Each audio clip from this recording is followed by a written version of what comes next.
This week on Country Music Junkies, we have a new artist to introduce you to. I'm so pleased to be joined by Leslie Cours Mather. Leslie, thanks so much for chatting with us today. Hey, thanks for having me. It's good to be here.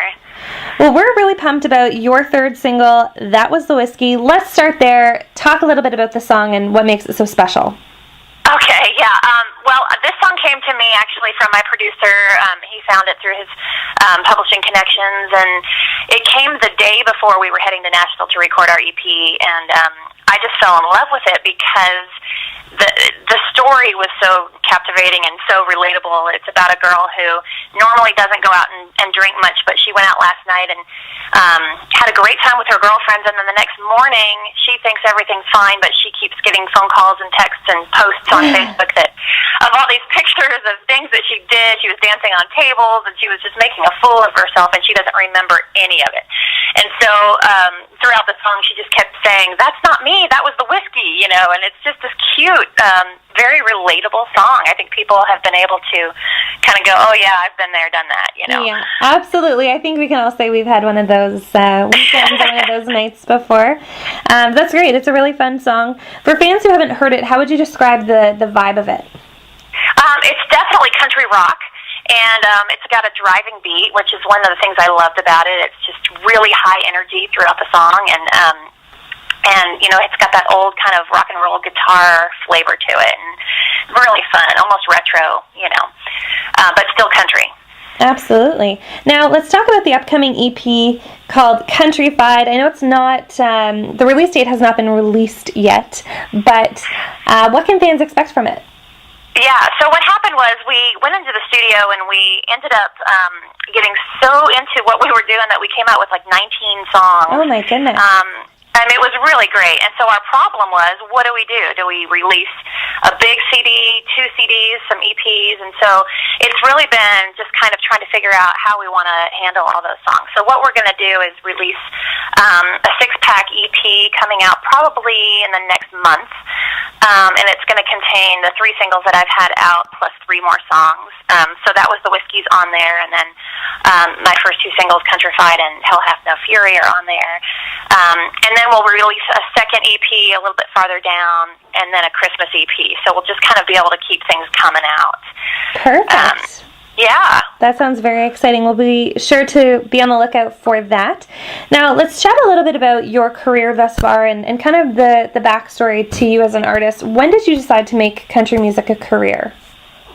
Well, I think it's always been who I am. I've definitely dipped into lots of different types of music because I just came from sort of an eclectic background. Country is my roots. My dad was from Houston, and my mom actually is from Wisconsin, but they were all dairy farmers, and so country music was really it for our family. And then when I moved to Nashville, I just felt like this was my home. Country music does feel like my home, but at the same time, I've been exposed to everything from opera to, big band music and old time music. I'm just like a music junkie, and I love anything that inspires me. So I think that's what reflects in my music. It's got this country through line, and that's my roots, and yet I'm not afraid to kind of explore other styles and bring those flavors into my music. Amazing. That is really cool. Now, I want to talk a little bit about your upcoming booth at the CMA Fest, Fanfare X. A bunch of fans head down to Nashville, regardless of where they're from, they head down to Nashville for the CMA Fan Fest weekend in June, and you're going to be there. So tell us a little bit about what fans can expect from you that weekend. Yeah, FanFest is, it used to be Fanfare, now it's FanFest at the booth, and then it's CMA Fest, so whatever you call it, it's like the best week of country music ever, and it's always very hot, but it's like everybody's in it together, and so I definitely will be performing, and then I'll be signing pictures and things at the booth, and really just interacting with people that a lot of people I've met on Twitter, Facebook, Instagram, and it'll just be fun to have FaceTime with some of those people and perform and just be in there hot and sweaty all together. That sounds amazing. Well, thank you so much for telling us a little bit about that and about your music. Now, Leslie, if fans want to connect with you online and check out your music and connect with you directly, how can they do that?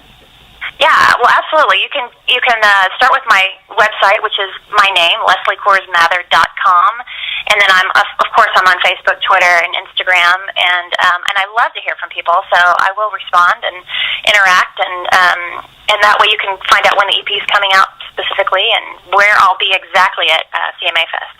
Perfect. That sounds great. We'll include a link to your website with the posting of this interview, so no problem there. Leslie, thank you so much. It's really been a pleasure, and we wish you best of luck with the upcoming EP, and we'll hopefully see you in Nashville for CMA Fest. That sounds great. I'll see you there. Thank you so much.